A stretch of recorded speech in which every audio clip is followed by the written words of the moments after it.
College অ্যাডমিশনে তোমরা অনেক স্বপ্ন নিয়ে তোমাদের একটা ড্রিম ছিল Notre Dame, Holy Cross, Saint Joseph পড়বো, কিন্তু তোমার হয়তো ফার্স্ট উইকলি পরীক্ষাটা ভালো হয় নাই, কোচিংয়ে নাম্বার হয়তো কম আসছে, এই জন্য তুমি হয়তো আপসেট।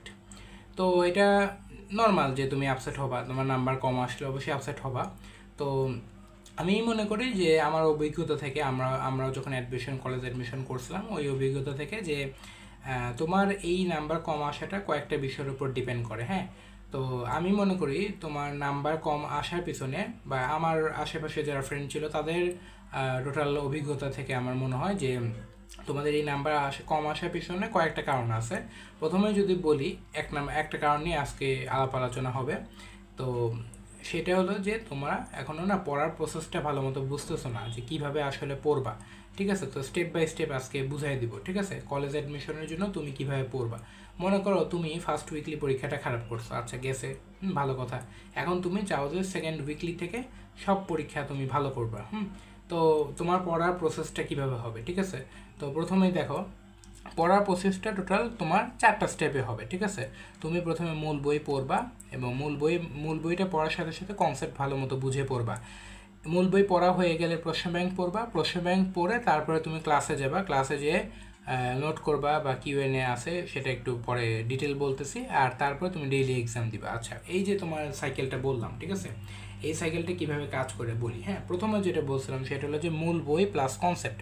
আচ্ছা, অর্থাৎ তোমার হলো তুমি মূল বইটা ভালো মতো পড়তে হবে। ঠিক আছে, আচ্ছা, তো এটা একটু বলি। দেখো, এখানে একটা জিনিস তোমরা দেখতেছো যে ক্লাস করার আগে তোমার 2টা পয়েন্ট আছে। হ্যাঁ, একটা হলো মূল বই আর একটা হলো প্রশ্ন ব্যাংক, তাই না? আচ্ছা, তো মানে হলো বুঝাতে চাচ্ছি যে তুমি যখন তোমাদের কলেজ অ্যাডমিশনে যে ক্লাসগুলো হচ্ছে, কোচিংয়ে ক্লাস করার আগেই তুমি এই 2টা কাজ করবা। সেটা হলো যে মূল বইটা পড়বা এবং প্রশ্ন ব্যাংকটা পড়বা। মনে করো যে তোমার কথার কথা কালকে তোমার ফিজিক্সের কোনো একটা চ্যাপ্টারের উপর ক্লাস হবে, ঠিক আছে, লেকচার ক্লাস। এখন এই ক্লাসটা যাওয়ার আগেই তুমি ওই চ্যাপ্টারটার মূল বই, মানে যতটুকু পড়ানো হবে, তোমরা তো অলরেডি সিলেবাস পেয়ে গেছো, তাই না? না পেয়ে থাকলে অবশ্যই কালেক্ট করে নিও। তো ওই যে সিলেবাস আছে, ওই সিলেবাস থেকে দেখে তুমি অতটুকু মূল বই থেকে নিজে নিজে একবার পড়ে ফেলবা আর কি। তোমরা তো অলরেডি এসএসসি পরীক্ষা দিয়েই আসছো, মোটামুটি কিছুটা ধারণা আছে, পড়ে ফেলবা, আবার একবার পড়ে ফেলবা, এবং ওইটা পড়ার পর নিজে নিজে যতটুকু সম্ভব বোঝার চেষ্টা করবা। তাহলে দেখবা তোমার একবার রিভিশন হয়ে যাবে, এবং যেগুলো মাথায় তোমার প্রবলেম আছে সেগুলো মাথায় ক্লিক করবে যে এগুলো আমি পারি না।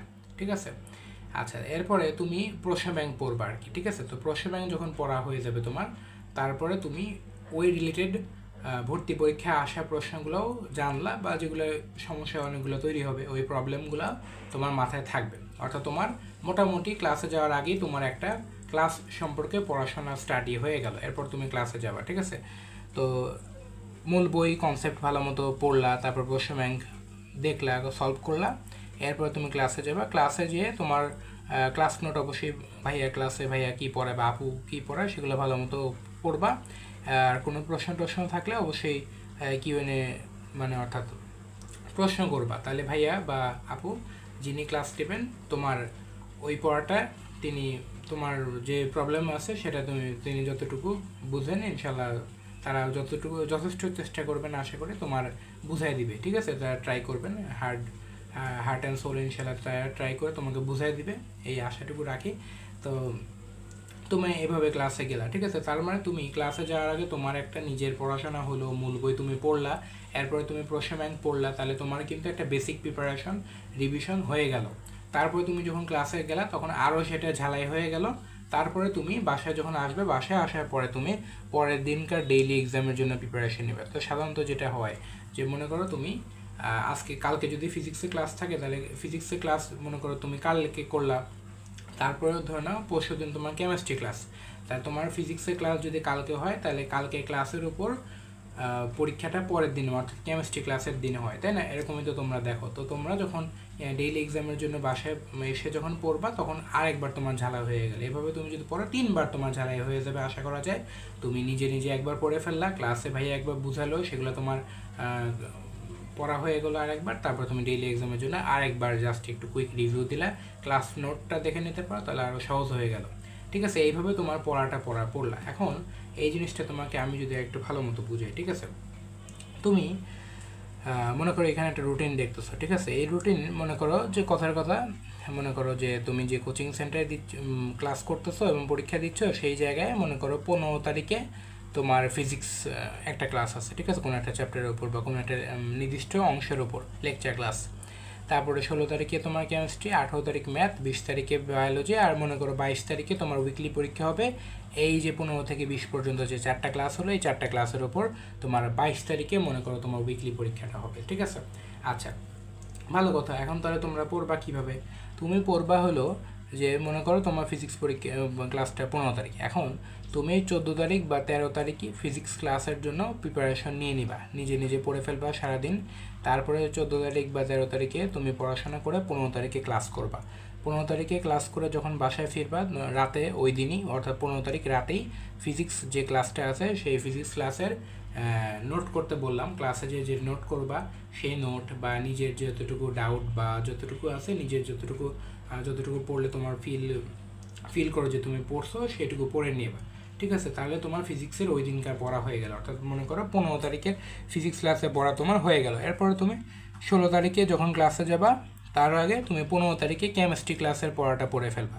অর্থাৎ তুমি কেমিস্ট্রি ক্লাসের আগেটা পড়াটা 15 তারিখে পড়বা, আর ম্যাথ ক্লাসে পড়াটা মনে করো 16 বা 17 তারিখে পড়বা। আবার বায়োলজি ক্লাসে পড়াটা 18-19-এ পড়বা। আর বায়োলজি ক্লাসের তারপর বায়োলজি হয়ে গেলে তারপর তুমি আরেকবার একটা কুইক রিভিউ দিবা। অর্থাৎ তুমি যে ক্লাসটা মনে করো সামনে আছে, ওই পড়াটা তুমি আগেই পড়ে ফেলবা। যতটুকু তোমার সিলেবাসটা আছে ওটা তুমি আগেই পড়ে ফেলবা, তাহলে দেখবা তোমার 70% পড়াশোনা ওই ক্লাসের উপর হয়ে যাবে। এটা অনেস্টলি যদি করো, ইনশাল্লাহ তুমি একটা ভালো আউটকাম পাবা, আশা করা যায় ইনশাল্লাহ। যে ট্রাই করে দেখো, আশা করি ইনশাল্লাহ ভালো হবে। এইভাবে করতে পারো, তাহলে তোমার এই যে 22 তারিখে মনে করো যে তোমার উইকলি পরীক্ষা, সেই উইকলি পরীক্ষা তুমি ভালো মতো করলা, তারপরে উইকে তোমার মনে করো যে ক্লাসগুলো আছে সেটা করলে। তো এটা কিন্তু কোনো রুটিন না, মানে এটা কোনো অফিসিয়াল কোনো কোচিংয়ের রুটিন না, কিন্তু এটা আমি জাস্ট বোঝানোর জন্য তোমাকে বুঝাইলাম আর কি। তুমি এভাবে করতে পারো, মানে যেটা ফাইনাল কথা, ঠিক আছে? তাহলে আরেকবার যদি একটু বলি, ঠিক আছে? তুমি কোনো একটা চ্যাপ্টার বা কোনো একটা লেকচার পড়ার জন্য প্রথমে মূল বইটা ভালো মতো পড়বা এবং ওই কনসেপ্টগুলো তুমি ভালো মতো পড়বা। এরপরে ভালো মতো কনসেপ্টগুলো পড়া হয়ে গেলে ওই চ্যাপ্টারের অতটুকু অংশের জন্য, অর্থাৎ যেটা পরে লেকচার আছে সেটা প্রশ্ন ব্যাংক ভালো মতো পড়বা। প্রশ্ন ব্যাংক পড়ার পরে ক্লাসে যাবা, অর্থাৎ এই মূল বই এবং প্রশ্ন ব্যাংক পড়ে ক্লাসে যাবা। ক্লাসে যেয়ে ভালো মতো নোট নিবা। কোনো সমস্যা যদি নিজে যখন আগের রাতে পড়বা, পড়ার পরে কোনো সমস্যা মনে হলে অবশ্যই ভাইয়া বা আপুকে প্রশ্ন করবা, তাহলে তোমার সমস্যা প্রবলেম সলিউশন হয়ে যাবে। পরে ক্লাস করে বাসায় চলে আসবে এবং বাসায় আসার পরেই যখন নিজে পড়াশোনা শুরু করবা, তখন তুমি ডেইলি এক্সামের জন্য নিজে পড়বা। তারপরে নিজে ডেইলি এক্সামের জন্য পড়ার পরে তারপরে পরে যে ক্লাসটা আছে সেই পরের ক্লাসের জন্য ঠিক একইভাবে পড়বা। আর রুটিনটা তো অলরেডি বলেই দিছি, সেভাবে পড়বা আর কি, ঠিক আছে? তো আশা করি এইভাবে যদি ফলো করো তাহলে ভালো হবে। আশা করি তোমাকে আমি বুঝাতে পারছি। আর যদি এই রিলেটেড তোমরা সমস্যায় থাকো, অলরেডি আমি জানি তোমাদের ফার্স্ট উইকলি হয়তো শেষ হয়ে গেছে, তোমরা হয়তো অনেকে টেনশনে আসো, প্রেশারে আসো, কী ভাবছিলা যে Notre Dame, Holy Cross, Saint Joseph স্বপ্ন আমি ইনশাল্লাহ অ্যাচিভ করব, কোথায় আমি এটা একটা প্রেশার তোমার মধ্যে আছে, এটা ঠিক। কিন্তু তোমার তো সব কিছু শেষ হয়ে যায় না, তাই না? তুমি পারবা, তুমি ইনশাল্লাহ আশা করি পারবা। তবে এই প্রসেসগুলো ফলো করে দেখো, আশা করি ইনশাল্লাহ ভালো রেজাল্ট পাবা। চেষ্টা করে দেখো, try your best and achieve your goals. All the best.